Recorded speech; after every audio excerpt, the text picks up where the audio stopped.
What is going on, guys? Crucible here, and today we are going to be breaking down the entire list for the blue archetype in set 7 of Fusion World, and of course, joining me today is going to be Phil Plays TCG. What's up, buddy? Oh, doing pretty good, my guy. I'm so excited to be here. Whereas it's finally time to start getting into the new stuff. We've seen the leaks; they're physically here. We can now. I mean, I know you've been doing some testing, so when we go over these cards, I'm actually interested in seeing like what your thoughts are. But yeah, we're gonna get into the blue list, starting with the Shenron leader. So he's got a when attacking, draw a card, and then his activate awaken skill is probably the most unique that we've seen in the game. When your life is at 6 or less, and you have 7 or more cards with Shadow Dragon in their special traits in your drop, flip this card over.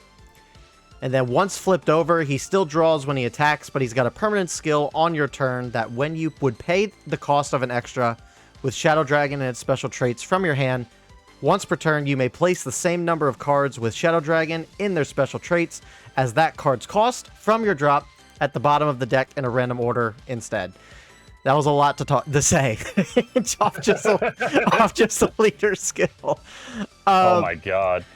Yeah, I think this is. I mean, this is something they've been kind of doing for a while, Phil. They've been kind of giving us blue leaders that give us means to free play extras, and I think that's pretty cool. I think with this, at least, it seems like it's going to be pretty tight knit.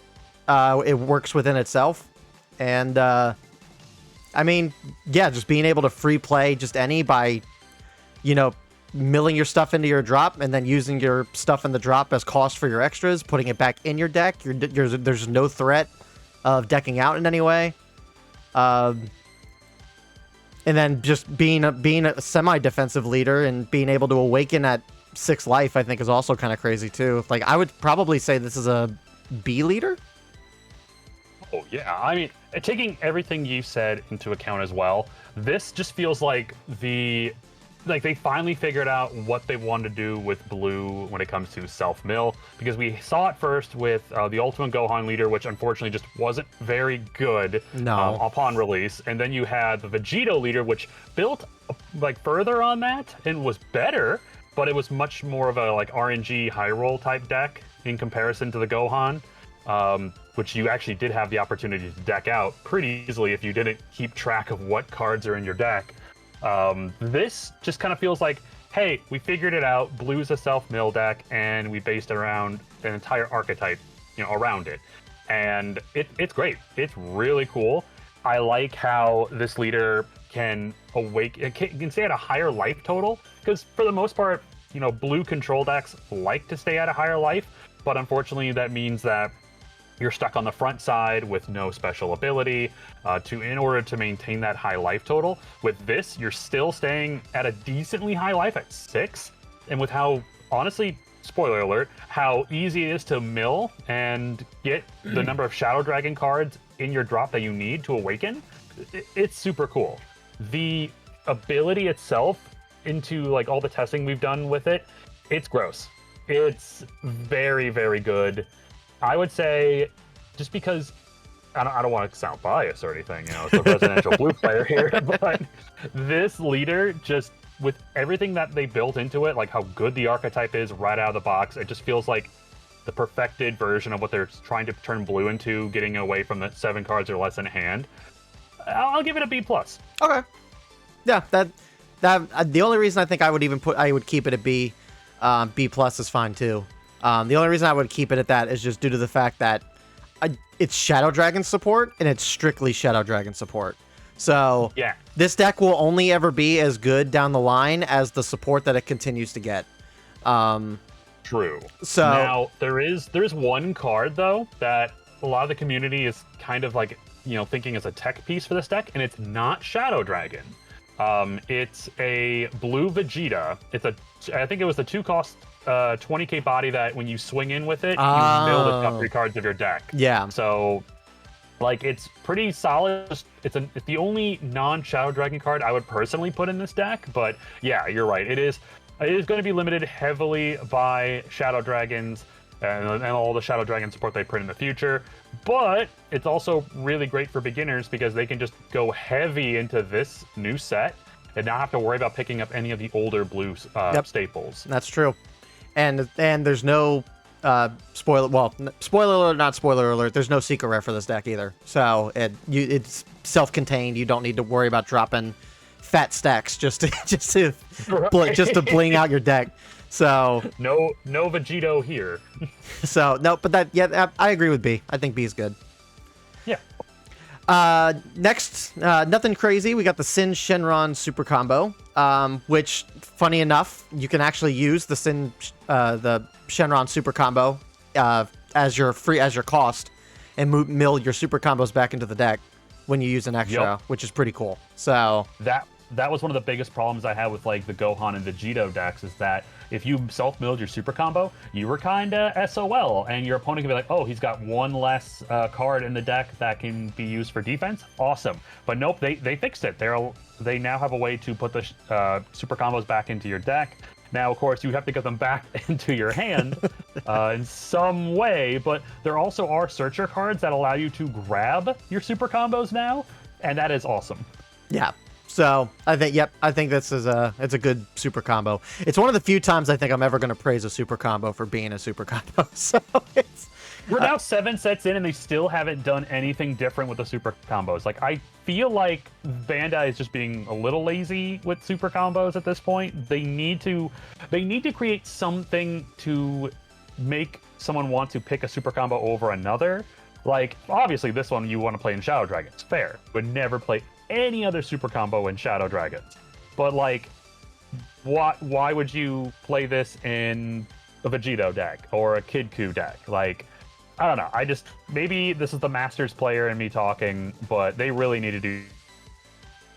I think it's also, too, that, like, super combos, like, in this game are specifically meant to be used, like, defensively, whereas Masters can be used offensive or defensive. So I think maybe the design philosophy is just like, what can we do with a super combo that keeps it like defensive, right? Like, but I could maybe see like an argument where like blue maybe gets an energy restood, or like black, if you don't have a marker in black and you use a super combo and you generate a marker. Ooh, like, I like that. Like you could do like little itty bitty things like that.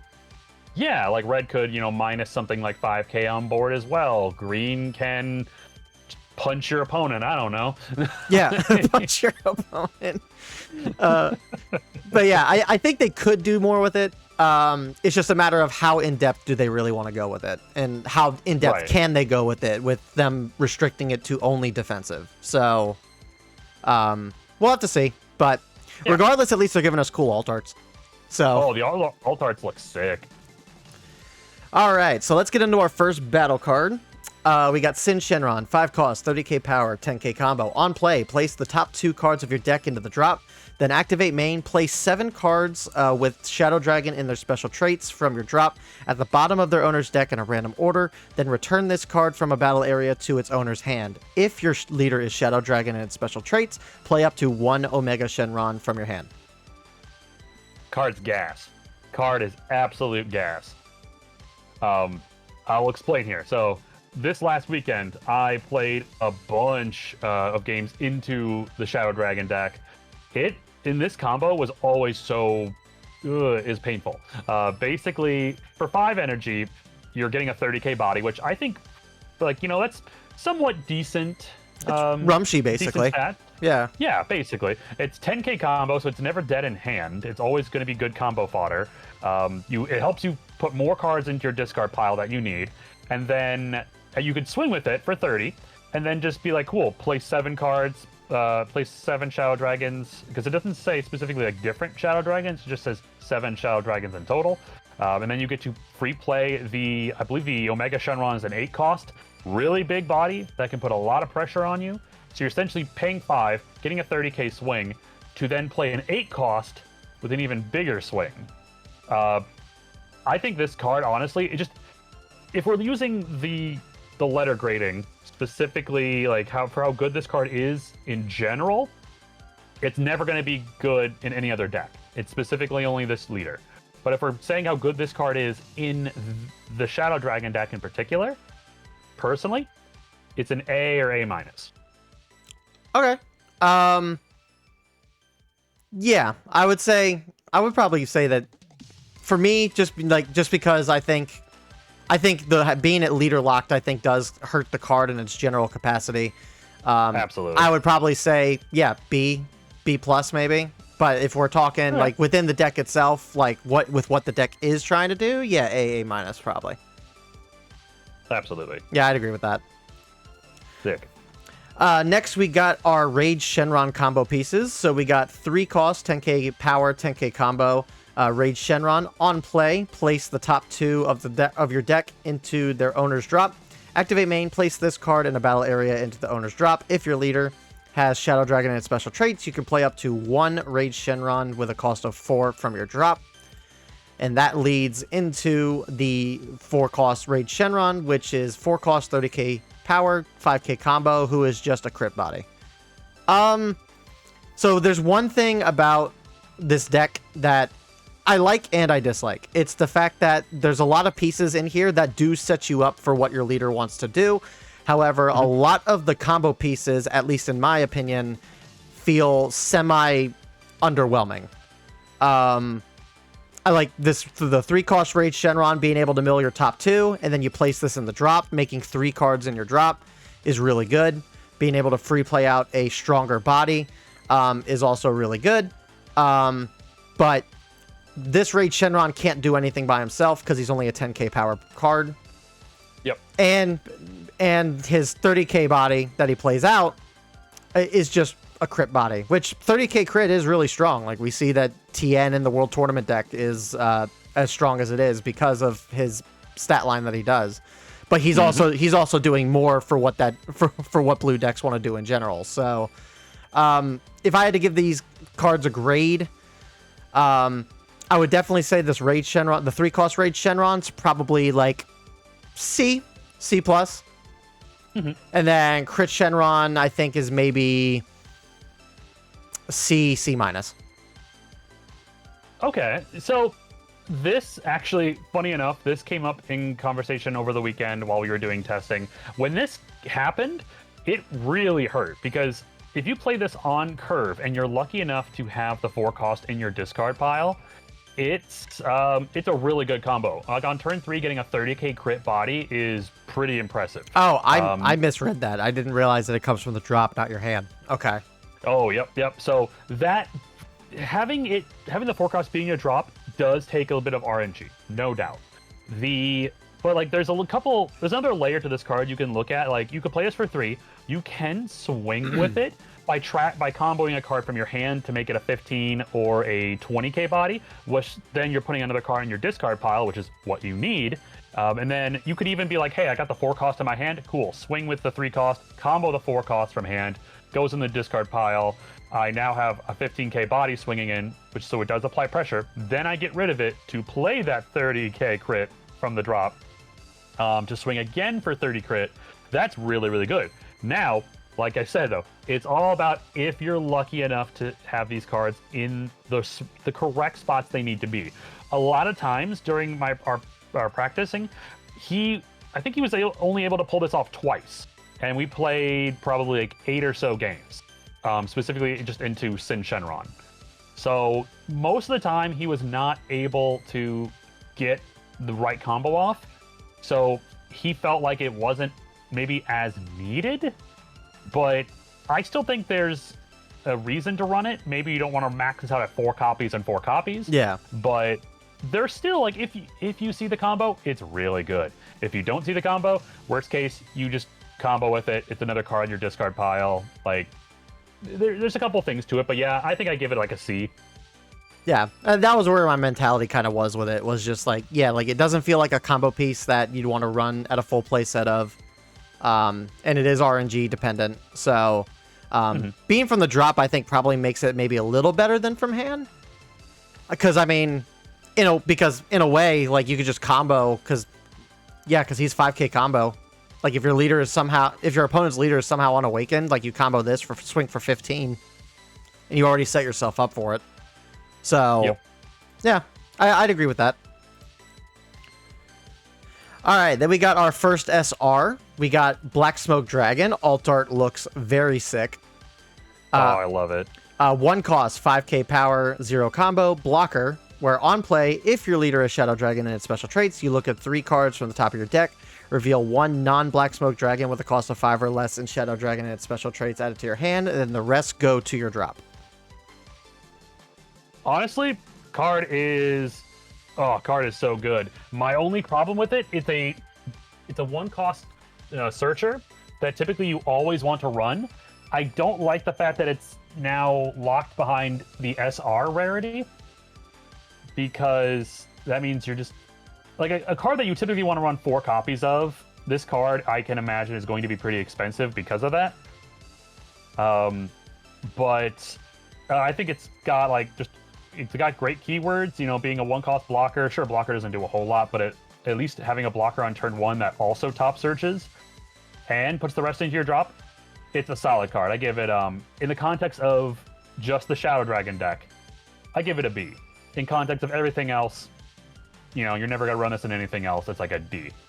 But yeah, I agree. Yeah, I think this card is great just from the fact that like you're facilitating your hand, you're also facilitating your drop, and then because ideally you want to try and take as little life as possible just so you can awaken at 6 life and have your condition of 7 in your drop to be able to awaken. Having a 1 cost blocker, having a 1 cost blocker is pretty good because then it preserves your life while also putting this guy as well into the drop after taking that attack. The only downside that I could see with this card would be that in a blue mirror where, you know, things are getting bottom deck to high heaven, that does not help Sin whatsoever. So it's so while you do get the 2 in your drop, it's not like this guy's going to be bottom decked like probably turn 1, maybe turn 2. So it doesn't help that this guy won't go into your drop. Maybe in a mirror that you know is going to incorporate bottom decking elements, maybe you don't take a card from this search and you just put 3 into the drop. Oh yeah, like you can just straight up do that. You don't have to take a card, so that is pretty cool. Yeah, so I mean, there's some utility with this. I think I'm with you. I think this works really well for the Sin deck, but everywhere else it doesn't. So I would give this probably a B, B-, and then D for every other deck. All right, next week. Gonna be a whole lot of that. I feel like this video. Yeah. All right, so Gotenks, 2 cost, 15 power, 10 combo. On play, Self Awakens, and then activate main, pay an energy, place this card in a battle area into the owner's drop. If your leader is Son Gohan Adolescence, play up to 1 Gotenks with a cost of 4 from your hand. We've seen cards like this before in the past, especially within the Gotenks archetype. It's interesting because it's like on turn, they kind of want you to play this on turn 3, potentially awaken. Pay an energy to get a swing with this, pay an energy, play out the 4 cost that mills 3? Is it the 4 cost SR mills 3, right? Yeah, I think it mills 3. Like, two or 3. And yeah, so I mean it's all right. I think it's a little slow in my opinion, for what Gohan probably would prefer to do. But right.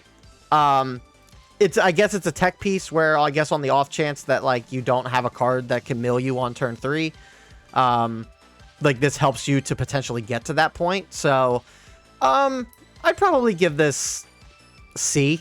I'd say it's probably a C. Yeah, I mean, I'm trying to think like, because I did play the Gohan deck for a while. I'm trying to think like, what was my turn 3 play? Like, what was my genuine card? I'm like, okay, this used to be my turn 3 play. I can't think of one off the top of my head. So maybe this fills a slot in the Gohan deck for your turn 3, which being able to play a 4 cost 30k body that could possibly come out 35k is really good. It comes from the hand too. Yeah, and I will say too, because the SR Gotenks also bottom decks a 3 cost. So doing this move is like you're bottom decking at cost or on curve. Ooh, so that is a benefit. That is, you know, I do like this card. Gohan really needed the support, so I'm super happy that it's a good battle card for the deck itself. I probably give it a C+. Okay. You know, I see the potential in this, and I just think it fills a slot that Gohan desperately needed. Yeah, and it's also a 10k combo, which I know that deck probably hurt for combo a little bit with a lot of zero costs. So, so yeah, I'd agree with that. All right, then we got the brothers. 3 costs, 20k power, 10k combo, Eis Shenron. On play, if your leader has Shadow Dragon and special traits, place the top 2 of your deck into your drop. Then choose up to 1 battle card with a cost of 2 or less in your opponent's battle area and place it at the bottom of their deck. So this card is neat. You play it on curve. It basically gets rid of the card your opponent played last turn. It's able to get rid of low to the ground blockers, which, let's be fair, aren't really that difficult to get rid of. It's got good stat lines, 20k to 10k combo power. It helps self-mill. Yeah, I mean, it's a genuinely neat card for the deck. C+. Yeah, I would give it around a C as well. Nothing too crazy. Then we got his brother Nova. 3 cost, 20k power, 10k combo. On play, if your leader has Shadow Dragon and special traits, you place the top 2 of your deck into your drop. Then choose up to 1 battle card with a cost of 4 or less in your opponent's battle area and return it to the owner's hand. I'd probably give this a C as well. I like that this hits higher targets than just 2 costs compared to the Eis Shenron, but bouncing back to hand is not as good as bottom decking. So, I would say it's probably one and the same with Eis Shenron. Like I would give it a C. It's not too much different from the other one. It's got a bit of a wider range of targets to hit, but it's not. It may not necessarily help you as much just because it's hand and not deck. So, yeah, C for me. Yep, I kind of agree with you on that one. It's kind of like, it really is in the same vein. Like, he hits higher than himself, but yeah, bouncing a card back to hand sometimes can be good, but a lot of cards that are in that 3 to 4 cost range have really good on-play abilities. So I don't love the idea of bouncing something back to my opponent's hand that they could possibly just play and, get that cool on-play ability again. Yeah, I'd say it's very situational, that ability. Yeah. But yeah, I'd probably give it a C. Like, I'm looking at it from, like, World Tournament being another example. It's just like 4 cost TN gets 2 extras back in the hand. If you're playing the World Tournament against the World Tournament deck, you're basically facilitating 4 extras coming back to that to their hand. And I mean, honestly, that's what he needs to, use his leader ability. He just discards the extra, free plays the one he needs. And then you're still having to deal with a 30k crit body at the end of the day on both turns regardless. So why would I necessarily give my opponent that, satisfaction of being able to get 2 cards back? So yeah, yep. It's definitely like situational. Yeah, you said C probably for this as well. Yeah, maybe even a C minus, just because it's very situational. I feel like more situational than the Eis Shenron. Yeah, I'll go with you on that. And then this is the alt art. Yeah. God, this card slaps. Like, this artwork is peak. Like, I do love the colored borders on all these alt arts. I kind of wish that we got a little bit more like Super Saiyan 4 in that shot. Like, we kind of just at his bag. So it's. Oh, I mean, I guess it is a Nova Shenron card, but like, I get you. Like maybe like a more of a close up of this shot, and like maybe it was like Nova like hanging over Super Saiyan 4, and like you still see like the backside of Goku, but like you at least have a better view of his face. Yeah, I can get behind that. Yeah, but I mean, it's still cool. Like I just like what they're doing with these alt arts. So, and then we'll go into Nova Shenron, another SR for the deck. Speaking of alt arts, another crazy one. Oh lordy. 4 cost, 25k power, 5k combo. When KO'd, choose up to 1 battle card in your opponent's battle area with a cost of 4 or less and place it at the bottom of the deck. Then activate main once per turn. Place the top 4 cards of your deck into the owner's drop, and then switch this to active mode. So right off the bat, We like that it hits things of equal value. You know, sure, it could be better, higher value, but you know, usually bottom decking something, you're always hitting something a little below the cost of what you just played. So the fact that it hits the exact same, love that. And then putting 4 cards in the bottom, into your drop to switch this card to active mode, you're getting 2 25k swings, plus filling your discard pile with cards you need, and bottom decking a card. This card's great. And I think what's great about it too is the fact that this is a card that your opponent absolutely has to deal with, because you cannot afford to deal with 2 25k swings. That's also like facilitating what your leader wants to do with the free playing of extras. But at the same time, like, they have to deal with it, but like swinging into it isn't the greatest answer because you're just going to lose your board space as well. So it's like this is an all around really good, like, offensive and defensive card for this deck. Just does everything that you need to do. My brother played 2 of these on me during one game, and I'm like, oh my god, this sucks. Like, green has no, I was playing orange piccolo, and so, you know, green doesn't have a whole lot of removal pieces until like the end game with Gohan, so like having to like waste attacks going into these, or else he's just gonna, you know, whittle down my life in my hand. Yeah, no, this card's great. I give it a, in the context of the deck itself, A. In context of general, I mean, this doesn't specifically, this is actually probably the most generic card that's being released in blue this set.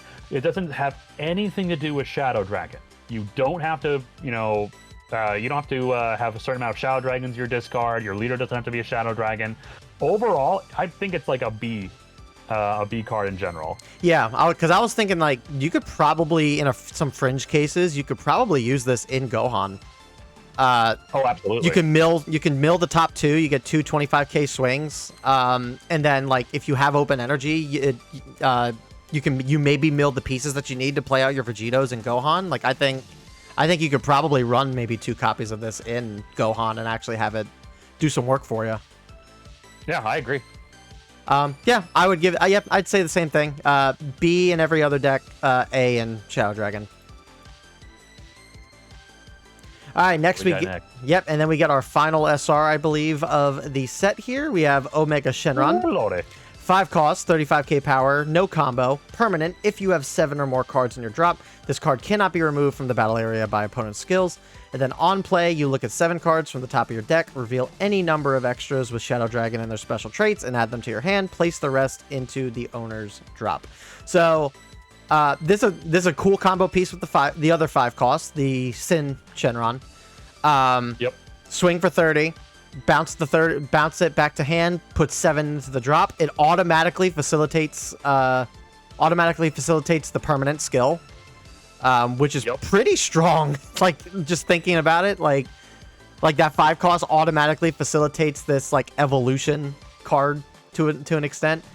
And then and then you're looking for extras that you can utilize this turn that you can then free play off of the cards that you just milled into your drop. Which there is one very specific one that you want to use. And we'll get to that when we get to that. But this alone, with the combo piece of the 5 cost Sin, very good card. I think, once again, like, maybe it's not necessarily something you throw. I could see a Fringe case where just because he has this permanent protection, you can maybe run this in other mill decks. Like, I could see some cases where you might run this in like Vegito in the late game, but maybe only 1 or 2 copies. Yeah, I'd say this is probably a B+. With all of the pieces, I would maybe say A-. So, first I want to point out that I apologize. For some reason I thought this card was an 8 cost. Never mind, it is, you know, the 5 cost card. Now, yeah, this card's ability, absolutely gross. I had 2 of these on board against me, and I just had no way to get rid of them. I couldn't get rid of them with the Gohan SCR. I didn't have any cards that bounced anything, so like these were just there to stay, and they required a lot of combo power to get out of their attack, so it is just, this card's fantastic in that aspect. I do think that you might want to run like maybe 1 or 2 of these in like Vegito, but the problem is its on playability specifically says look at 7, not up to 7.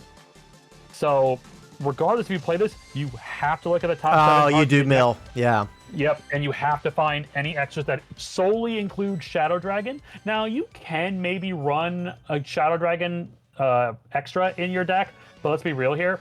What are the chances of you actually picking it up with this ability in any other deck besides the Shenron deck? Yeah. So it's super cool. Like that first ability, oh my god, it's so good. Its other ability and anything else besides Shenron is going to be like buns. Pretty butt. Yeah. So yeah, in the aspect of Shenron, this card is an A+ in my opinion. Holy crap, this is your boss monster. Who needs a secret rare? You got this guy. Yeah. But in anything else, it's just one of those things like, yeah, it'll give you a really powerful body on board that won't leave, but you're gonna mill the top 7 cards of your deck when you play it. Yeah. No, I'd agree. I'd agree with that. Yeah, I'd say A is probably where it would probably sit in the confines of this deck. Yeah. Mm-hmm. All right, jumping into another Gohan piece. We got Son Gohan Adolescence, 4 cost, 25k power, 5k combo. Permanent on your turn. If you have 10 or more cards in your drop, this card gets 10,000 power. And then when attacking, if your leader is Son Gohan Adolescence, you can add up to 1 Gotenks or Piccolo with a cost of 4 or less from your drop to your hand. This is really cool in my opinion. So I feel like it's going to be pretty easy to get 10 cards in your drop area. So this card will essentially be a 4 cost 35k body, which is awesome.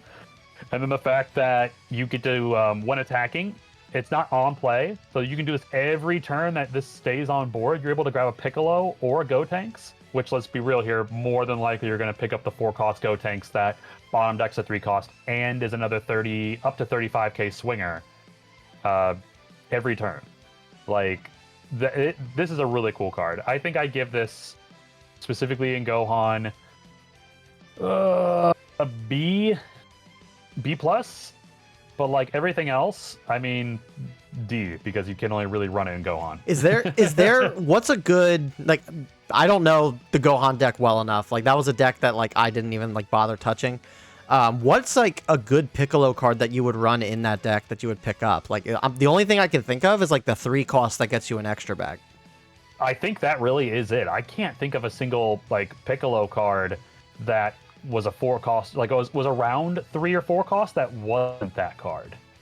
I know like the Piccolo had like the 1-drop Searcher, which, I mean, sure, I guess you could grab that card. It does allow you to search for Gotenks or a Gohan card. And I think, yeah, and I think there was a 3 or 4 cost Piccolo that was a crit too, like a crit swinger. Oh, yeah, I think you're right, but like that's pretty much it. So you could grab those, but I feel like Gotenks is just the better target overall. Yeah. No, I'd agree. I would say for what Gohan probably needs, this probably helps Gohan a lot more. I would probably say, yeah, B minus probably. It's cool. Gohan's getting some love finally. All right, we got the is it Naturon back-to-back? I'm assuming it's Naturon back-to-back. Yes, okay. So Naturon back-to-back, 2 costs, 5k power, 5k combo. On play, draw a card, then discard a card. Activate main, place this card in a battle area into its owner's drop. If your leader is Shadow Dragon and its special traits, play up to 1 Naturon Shenron with a cost of 3 from your drop, which then evolves into this Naturon Shenron, who's 3 cost, 20k power, 10k combo. On play, if you have 7 or more cards in your drop, then you draw 1 card. So just looking at it off the cuff, I would probably say that, yeah, like on curve, you probably do want to play this like when you're still unawakened. You're basically placing 2 cards into your drop. Just by doing so, you're placing this guy, you're placing whatever you discard from your hand. And maybe like you swing like a 10k to swing with this, combo a 10k swing with this, then by that point when you do actually play this guy out on turn 2, then you should have, in theory, 7 cards in your drop. So you would automatically get a draw off of this as well, and it's another 20k swinger. It's not bad. I think the milling aspect of this deck is really important, and this is a little bit of a slower mill compared to like the Rage Shenron that we saw.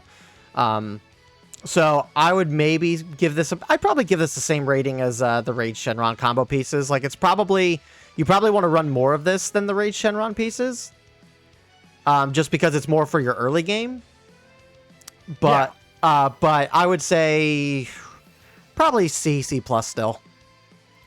Yeah, it's just one of those things that, like, if it happens, it's really good. But when you don't see, like, if you're not going to get that 3 cost in the drop area, this is kind of just like a draw one. It's just a, what's the term in Magic? It's a scry one. You're drawing one, discarding one. Or maybe that's not the exact term. But yeah, I'd say it's a C. It came up once during testing out of the 8 games we played. So not as common. Yeah. It's kind of hard to like rank a lot of these cards because like a lot of these cards like it's hard to rank cards in my opinion anyway where you're kind of leader locked, like the stuff is like only good in like one deck. Yep. And like especially when like there is a tiny like tiny little bit of like RNG like that goes into play with playing the deck as well. Like it's hard to rank. Like I'm dreading the blacklist breakdown because like it's like how am I gonna create a deck that's all RNG? So it's we'll have to see, I guess. But yeah, Trunks Future, 3 costs, 25k power, 5k combo. On play up to 1 battle card with a cost of 1 or less from your hand. And then when attacking, if your leader is a Trunks Future, choose all battle cards in your opponent's battle area, reduce their cost by 2 for the turn. Then choose up to 1 battle card with a cost of 1 or less in the battle area and return it to its owner's hand. I'm glad that this one's falling on you because you are big Trunks on campus. Why, thank you. Yes, when I think you told me, because I didn't see this before you told me, I think you said like, hey, that there's some future Trunks support. I'm like, wait, what? And overall, I like the stat lines. 3 cost, 25k body with 5k common power, so it's decent stat lines. The on play, the first thing that I think of is the Haru and Maki 1 cost from set 1 that buffs a Trunks card, so it can be your leader or your battle card by 10k. So you play that for free. You now get to buff this card to a 35, or your leader from a 25 to a 30, or anywhere from a 25 to a 30. So that's really good. Plus you can combo with it, so it's another 10k. Super cool. When attacking, this ability is great for board removal because you can combo this with, we all know and love it, Sinister Sickle. You can swing lower 2 5 costs down to 3, to 6 costs down to 4 costs, which then allows them to be hit by Sinister Sickle. So there's a great combo there. We're able to remove 2 big pieces from the board. But then the other ability, which is choose a battle card with a cost of 1 or less and return to its owner's hand. This, when I first read it, I was like, this kind of buns, 1 cost, who cares? But it can be your card as well. So you can return a cantrip back to your hand. You can return that Haru and Maki back to hand. So you could play it again for its 1 cost. So you're buffing another Trunks by another 10k. This is a really good card for the future Trunks archetype overall. I'd give this a B+. Yep, I was thinking the same thing. Harumaki was also like on my radar when I saw this card as well. But the another thing that I thought about too was Mai, if you're unawakened. Oh, you play the 1 cost. You play the 1 cost Mai. On top of it, you swing. You lower cost by 2. Then you bounce a 1 cost back to your opponent's hand, and then you draw because you bounce something back to your opponent's hand. And then obviously you can awaken. Then you can bounce your. You can bounce another card with your leader ability on your opponent's board back to their hand. Yup. Like I think that there's some weirdly enough, like blue probably has, at least in my opinion, some of the best 1 cost cards in the game. Oh yeah, we need those. Yeah. So like that's one thing that I think Trunks really kind of has going for him is just like he's got really good 1 cost support. Yeah, Harumaki's great, Mai's great. I mean, plenty of cantrips to work off of. Like, yeah, all around this card, I think is desperately something that he needed. Whether I think it's enough to bolster him back up to the top slots, I can't say. I think he needs just a little bit more than this 1 card. But this is a great start for what he needs. So Yeah, for sure. I'm going to be doing so much future Trunks playing when the set drops on the client. Yeah, so I would also say this is probably a B. I think we got another legacy card here. Yeah. Oh, yeah. 3 cost, 25k power, 5k combo Vegito. On play, add up to 1 card from your life to your hand, then place the top 3 cards of your deck into their owner's drop. Activate main, pay 1 energy, place this card in a battle area into the drop, and then if your leader is Vegito, play 1 Vegito with a cost of 4 from your drop. This card, now I haven't done any testing yet. I've still been waiting for the tabletop mod to update, but from what I've heard people saying about this card is fantastic in Vegito. Self-awakens, places 3 in the drop. Ideally, this is probably going to get you your 10 in drop to be able to awaken. So you're already going to be awakened probably by turn 3. Then if you're going second, you have marker. You can then swing with this for 25. You can pay that marker to then place this into the drop, play out the 4 cost, and basically completely stop your opponent's turn 3 plays. And then also have a 30k swing on top of that too. So you got a 25k, 30k, then a 40k swing. And then you're stopping your opponent from swinging with 3 costs or less. It's a stupidly good on curve piece for Vegito, and especially since Pilaf got banned and he lost a bit of his defensive wherewithal. He's now leaning more aggressive, and this just fully leans into the aggressive. So I love this card. I think this card's great for Vegito, and I think Vegito could be scary again. Not that he would again. I wouldn't even say he was all that scary when he first came out. I think he was pretty good when he came out. He wasn't Broly BR level scary. Oh yeah, no, but very good though. If you high rolled with Vegito and you saw stuff you need to see on curve, yeah, he was absolutely terrifying. Yeah. So I might be bold here. And I'm pretty sure a lot of the Vegito fans that can't stand the fact that we placed him in a bad place when he first launched, I think they're going to probably really revel in this. But I think this is an A card. I think so. I'd agree with that. I played a bit of Vegito. I did enjoy the deck quite a bit. It was a little too RNG for me. Yeah. Sometimes I just have really bad luck when it came to my mills. I would mill out all my super combos, and it was not a good time. But this looks to be a very good addition to Vegito. I'll give it a. You said a B on this one? I said A. A. Okay. I'd agree with A. I go with that. I think just because what Vegito wants to do, now what he wants to do now, I think this card just perfectly lines up with what he wants to do. Which is slap buns. Slap buns and stop your opponent from swinging. So exactly in that order. Then we're going to Haze Shenron. I actually was a little thrown off by this card because I thought that there would also be another combo piece with this, but no, this Shenron actually was just this guy. So yep, he's just little Haze Shenron. 2 cost, 10k power, 5k combo. On play, if your leader is Shadow Dragon and its special traits, add up to 1 card from your life to your hand. Then look at 2 cards from the top of your deck, reveal up to 1 with Shadow Dragons, put it in your hand, then the rest go in the drop. Honestly, you typically want to stay awakened. You don't really want to self-awaken with this deck. You typically want to...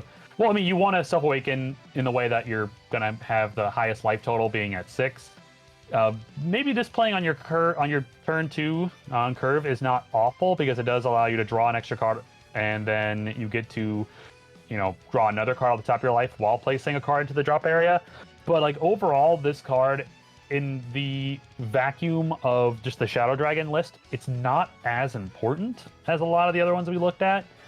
This is just mainly there to fill a quota, which is you need to have a bunch of Shadow Dragons. So this card came up a few times in practice, but it wasn't all that important, honestly. I'd probably give it a C-. Sure, yeah, I could see that. I look at it this is almost your necessary turn 2 play. Just because like you at least want to be at 6 life when you awaken. So depending on how your opponent decides to play, like it may be best just to take the life to go down to 7. Because you're probably defending with like the Black Smoke Shenron on turn 1 anyway. Yep. So you're basically blocking the first swing, so you're still at 8. You play this, you go to 7, and then you're taking the top 2. You don't even need to grab any of those cards if you don't want to. You don't have to grab that card if you don't want to. You could just put it in the drop, and then you go into your opponent's next turn. You probably combo this piece off, so that would be like 6 cards in the drop. If I'm doing my math correctly, with like Black Smoke Dragon specifically as your turn 1 play.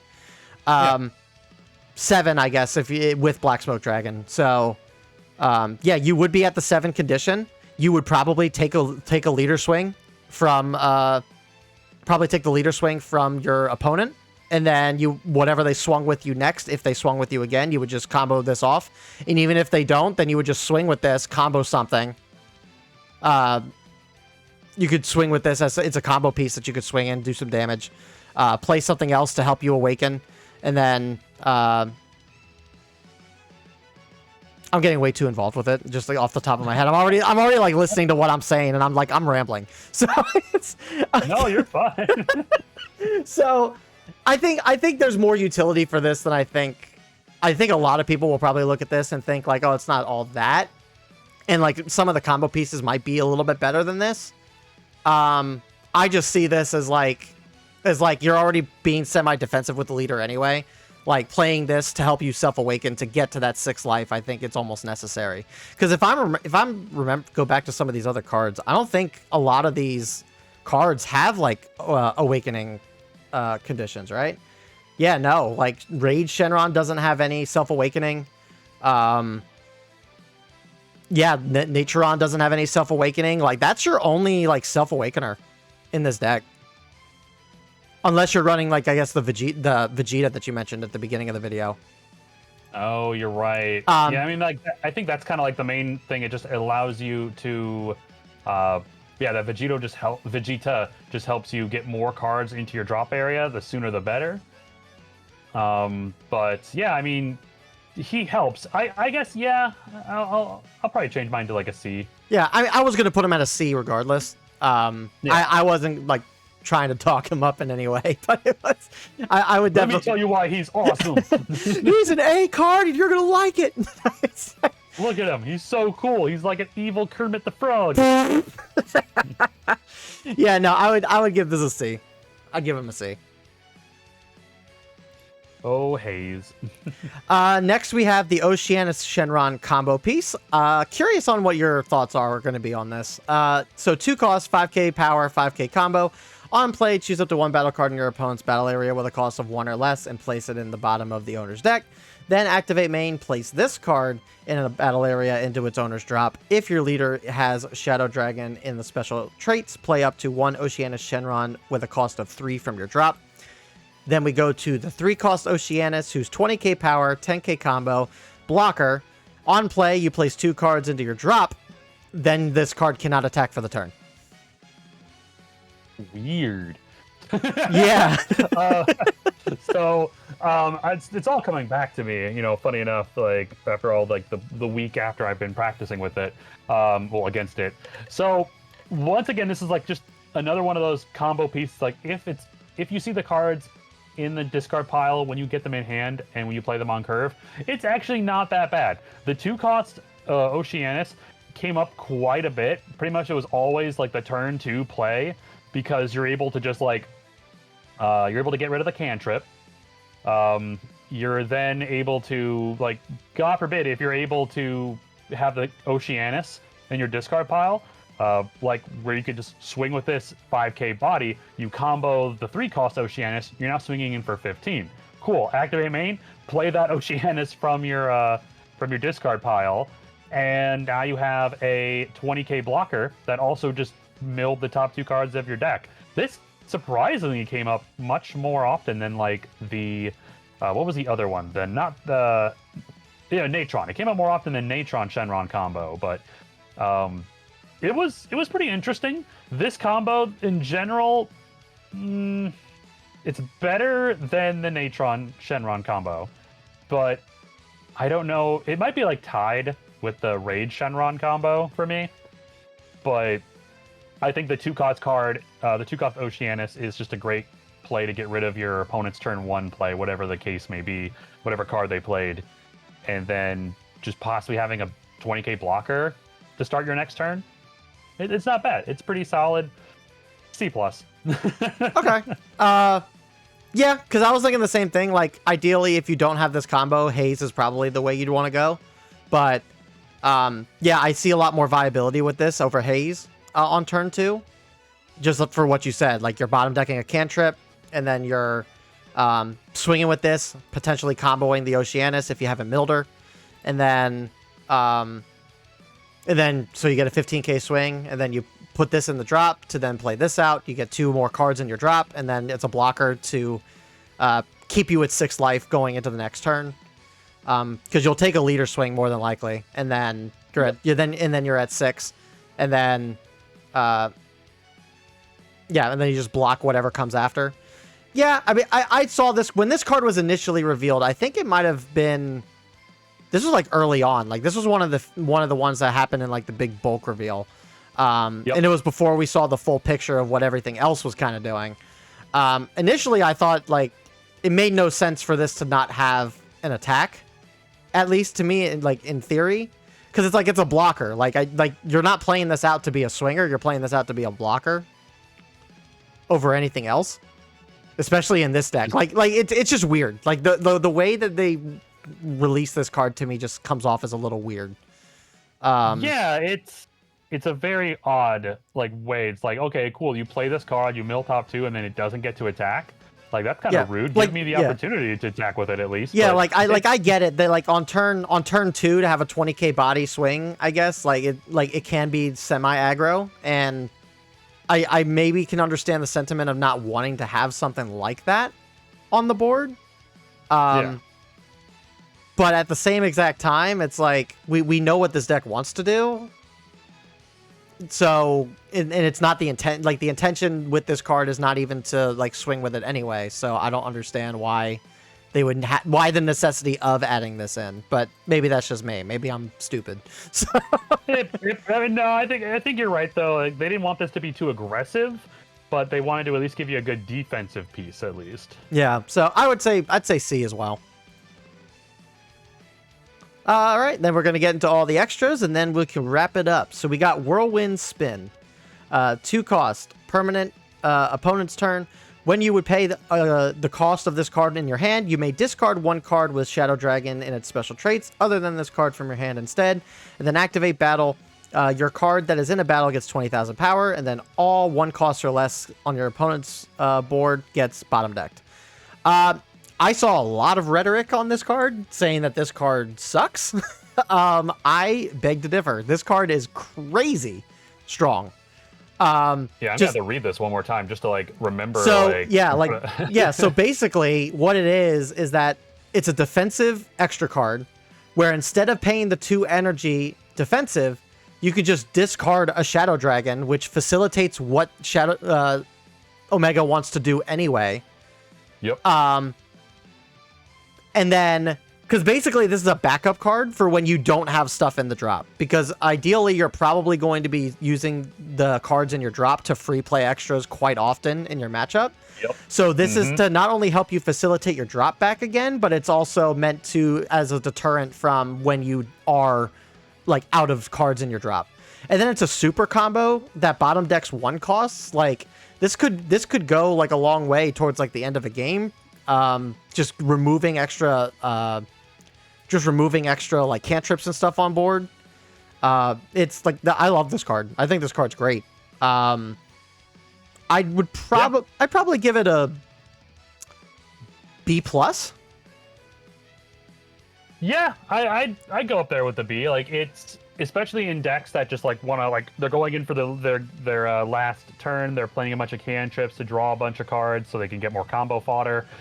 It's just basically saying, nope, you don't get all your one costs. This just completely destroys Halo-Ku again. So I think I might have to get off the whole bandwagon of Halo-Ku is still good, because I think we're just getting more and more cards that just say, nah, you stay down, old man.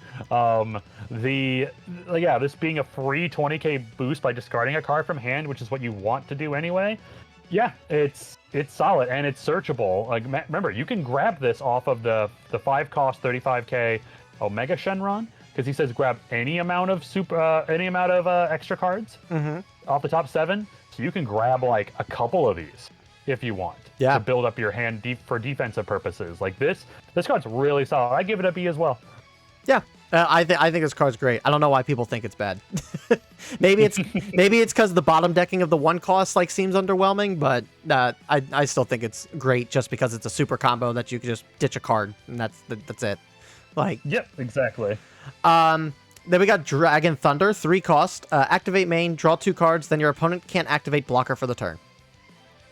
This card's so neat. It's basically my brother referred to this as his pot of greed, and it just basically like for me, this is just one example, but I was playing Green Piccolo, and at the end of my turn, I had like 3 of the 5 cost discard. Sorry, the 3 of the blocker Piccolos.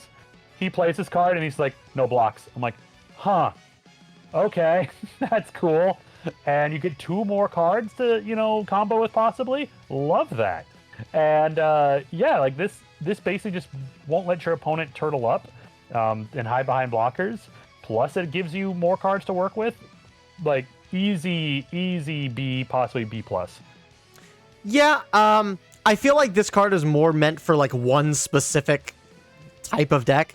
We all know what we're talking about. So I feel like at least in this current moment, like this card is really good. Whether this will stay as relevant as it is, I'm not 100% sure. Because I feel like this card is only going to be as relevant as like the Boo meta is relevant. And that's not to say that like we won't get other decks in the future that would be heavy block support or whatever the case may be. But this is a direct answer for blue into the Majin Buu lineup. And yeah, it's like you can ditch 3 cards from your drop, draw 2 cards. It is basically Pot of Greed. I will say I think I like this card maybe just a little bit better than the what is it? The Galactic Donuts. Yep. Galactic Donuts is more generic and can be used in more stuff, but like the fact that you can just free play this basically makes this better, in my opinion, in the Shadow Dragon deck. God, yeah, you're right. This can be free played. Holy crap. So I would I'd probably give it a B. I would also maybe B- just because I want to me future proofing this card. Like I don't know how good this is going to be after set 7, but right, exactly. Then we go on to the next. We got Burst Attack, 4 cost, activate main during this turn. When your card with Shadow Dragon and its special traits attacks an opponent's battle card with a cost of 5 or less, you place the attacked card at the bottom of its owner's deck. This is the only card that gets around Barrier, by the way. That's not Bleak Future in Android 18. Yeah, just you ditch 4 cards from your drop. You swing into a card with Barrier, and then basically just removes the barrier. It's not a target, so it's literally just an interaction between the card that you attacked. So it just gets around barrier outright. A bit situational, because once again, like there's a very specific archetype that you really are only using this into. And it does seem a little, depending on what you're playing out and what you're swinging with, like I think your opponent more or less might just let it go anyway. So if anything, I guess at the very least, it's like a deterrent from it. Yep. I don't know. This now, I go ahead. What I was gonna say is like this completely swapped the game. It basically I was winning in one game, well, in a couple games, and this card completely switched the tide of battle to my brother, because it specifically says when your card with Shadow Dragon attacks, Now he could throw this onto let's say for example, Haze Shenron, since we love him so much. Your opponent can you'll swing in with your Haze Shenron into an opponent's card with a cost of 5 or less, and that card's just gone. Yeah. Like Haze Shenron should never have been able to do that, but now it's gone. And the fact that it's not just on a single card, this is just a blanket, just board, a whole board wide effect where any card, regardless of how weak it is, it just gets rid of an opponent's battle card and it gets around barrier. Yeah. It's actually insane how good this card really is. This is easily an A, specifically for the Shenron deck. Really? Okay. Oh, absolutely. This card can literally just wipe the board clean. For free. I just think, it's kind of hard to say, because, like, on curve, like, maybe this card's fantastic in the late game, and I'm just not seeing the vision. Like, when you have, like, 12, 13, 14 cards in your drop, like, I'm thinking, like, early game, you're not seeing this, like, much at all, unless you see, like, Barrier Frieza, like, being played. Like, that, like, maybe to me, it just seems like it's a little bit of a slow card. Like, maybe you don't run this at a full play set of. Yeah, I mean, I'd say you don't want to run it anything less than like 3, because you definitely want to at least have one of these in hand. You may even need to have 2, like back to back, to clear boards. This is all just from personal experience from playing against it, and just having my board be like really intimidating, and then just having my entire board like bounced, and I have to start all over again. It's a really solid card that is going to, and I probably should say it's better than just a solid card. I think it is a very good card that it can, really turn the tide of the entire game. But it does require the certain situation where, like, you've got a bunch of cards on board that can swing into my cards that are all tapped down.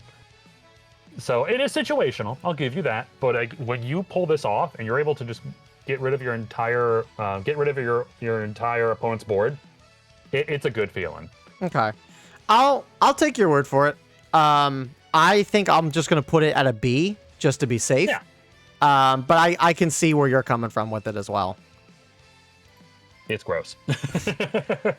Then we got minus energy Powerball, 7 cost. Activate main, choose up to 1 Omega Shenron in your battle area and switch it to active mode.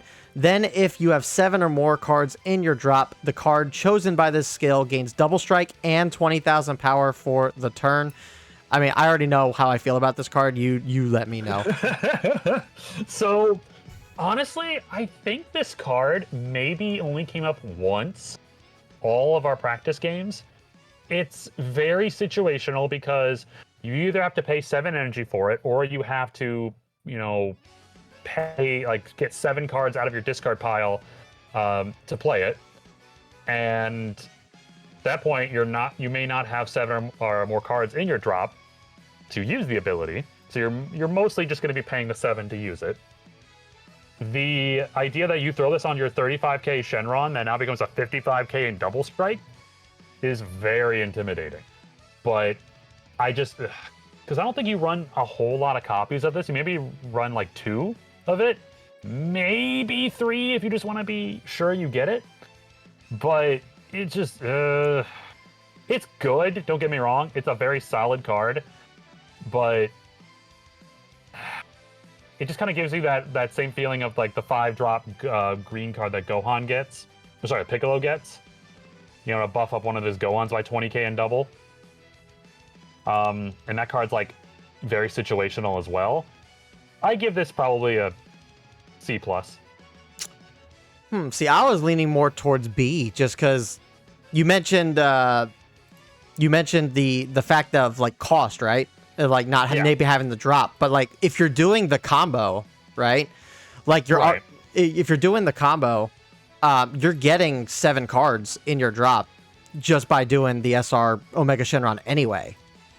Because like you don't necessarily need to grab anything from the top 7. Like if you're gonna go with that play, you just put all 7 into your drop. Okay. Yep. I wasn't even thinking about that. Okay. Let me change that to a B then. Yeah. But everything else you said, I think, is on point. Like, yeah, like you're swinging 30, you're swinging 35, and then you can and then you're swinging 55 again with double strike. Like, that's a very like that on turn 5. That is a crazy offensive turn. Because you have your 20. Very dangerous. You have your 20k leader swing. You have a 30k Sin. Then you have a 35k Omega. Like, if your opponent's at 3 life. Like, that is a very detrimental turn, like, for that player. Because it's like, how are you defending? Because unless you have, like, all of your super combos still, like, you're probably giving up at least 4 cards, maybe 5 cards to defend all of those swings. And then even when you're doing that, like, you still have to contend with a double strike 20k, which you're going to take anyway and go down to 1. And in which case, going into next turn, like, you're just dealing with the 5-cost combo again. So it's... like I think like just this card alone is like crazy. Like, just with that whole, like, it's obviously the best combo in the entire deck. Oh yeah, no. When you put it like that, yeah, that's disgusting. That's gross. I love it. But I will say, yeah, like probably 2 of these, just because of the high energy cost. Like, you're only ever playing this with the SR, and you're never really doing it with anything else. So you probably could, because I mean, because it does tell you to, well, it says choose an Omega Shenron, and then the card chosen by this. Yeah, so it needs to be Omega Shenron regardless. Which, I mean, now that I think about it, with the Omega Shenron 5 cost, is that it does allow you to look at the top 7 and grab any amount of extra cards. You are, with that card, looking for this. Yeah. So maybe you do want to run like 3 copies of it, maybe, because you, God forbid, you like miss on that and you're not able to find it, then you're not able to go in for like the last double strike swing you need. Yeah, but because even because who's to say too, like with your leader swing and your 2 Sin and Omega Shenron swings before you do this card, like that you don't combo up either. Like I can see a world where you're comboing up just to try and go for game, and you're facilitating your drop, which is going to help you with that. You find this card off of the SR, and then you still have 7 in drop because you were comboing. Like, I just don't see a scenario where, like, you don't play this card, like, often. Like, I feel like you have to, like, almost play this, like, at least twice a game to, like, really get the value out of this card. Oh, absolutely.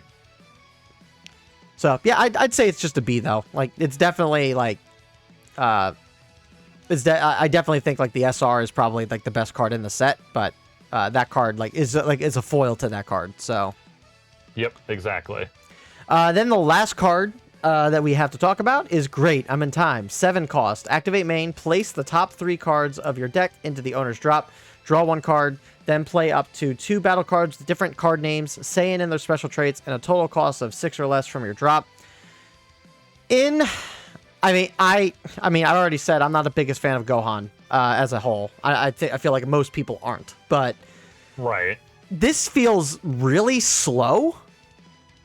And because, like, I'm just thinking, like, what, like, so I look at this card and it's like, okay, you're paying 7 with the Gohan leader ability. You're minusing 2 costs. You're still paying 5 energy for this.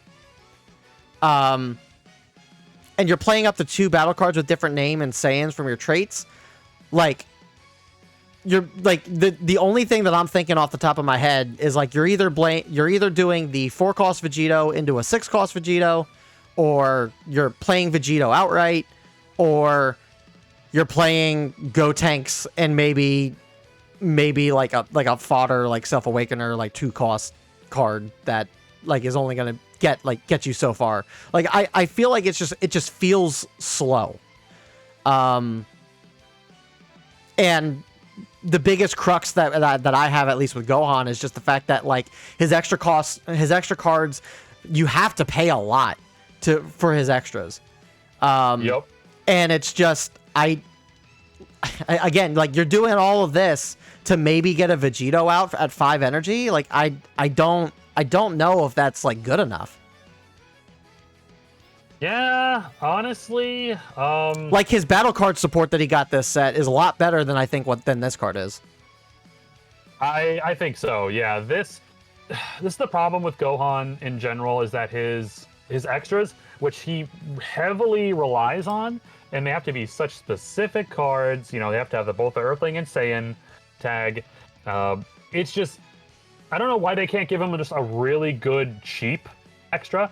Like every single one of them has to be like really really expensive, even with his ability. But like you said though, it's mainly the first thing I thought of is, okay, he's just gonna play Vegito for 1 energy cheaper. Like that's really it. And it's so weird to me that the Ultimate Gohan deck sole purpose is to get Vegito out as soon as possible. Like why can't we get our own like big Ultimate Gohan body? Like where is our like boss monster Gohan? I don't understand why they're so focused on Vegito, and then we get Vegito in the next set. It's just a better version of this deck. I don't know. And I also think it's really funny that like the card is called Great I'm in Time only for Vegito to pop out too. Like that. Exactly.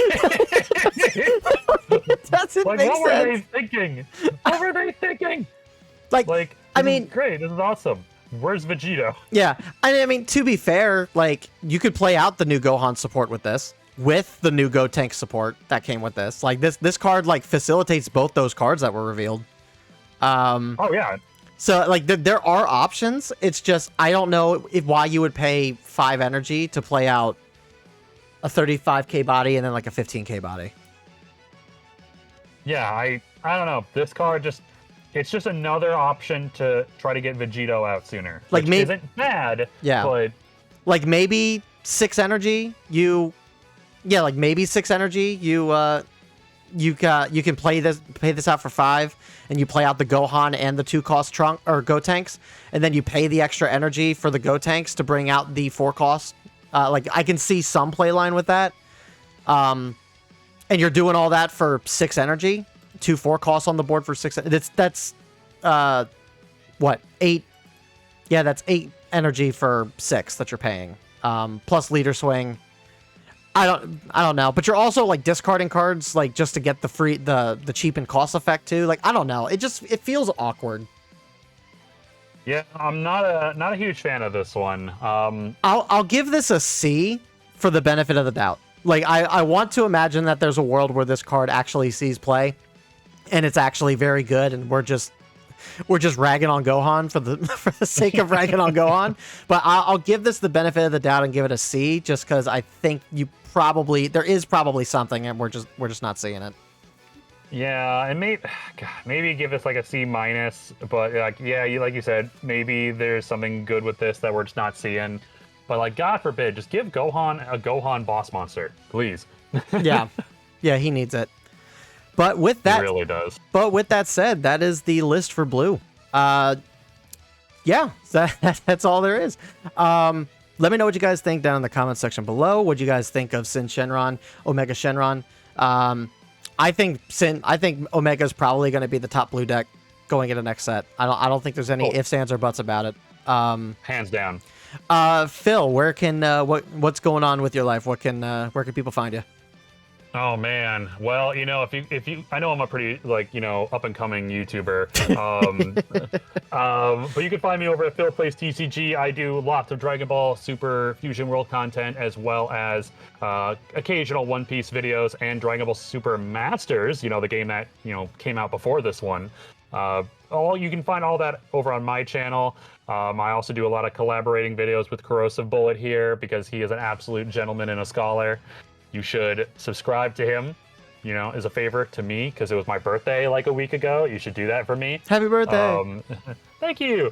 Oh, God, never get old like me. Yeah, I do a lot of gameplay videos as well, and I'm super excited. Overall, for blue this set, blue's kind of, at least at this point in time, blue has kind of become like the worst color to play, which is so unfortunate.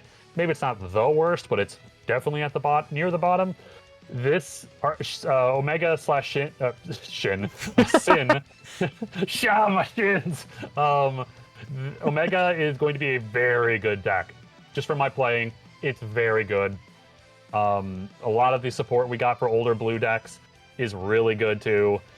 I'm super excited for set 7. This really does I'm hoping in general this is going to be a pretty big shakeup for the meta. We need something that's not Yellow Boo or Red Cell. They're so green. Bring blue back, please. Yeah, I agree. We definitely need to shake up, and I think a lot of the stuff that's come in this set will definitely cause some semblance of a shake up. Maybe the meta doesn't shift to a drastic degree, but it'll at least be a different meta. It won't be the same every single time. So we'll see. But yeah. But yeah, that's going to do it for today's video, guys. Again, let me know what you guys think down in the comments below. Like and subscribe, and I'll see you guys all in the next Fusion World video. Peace. Peace.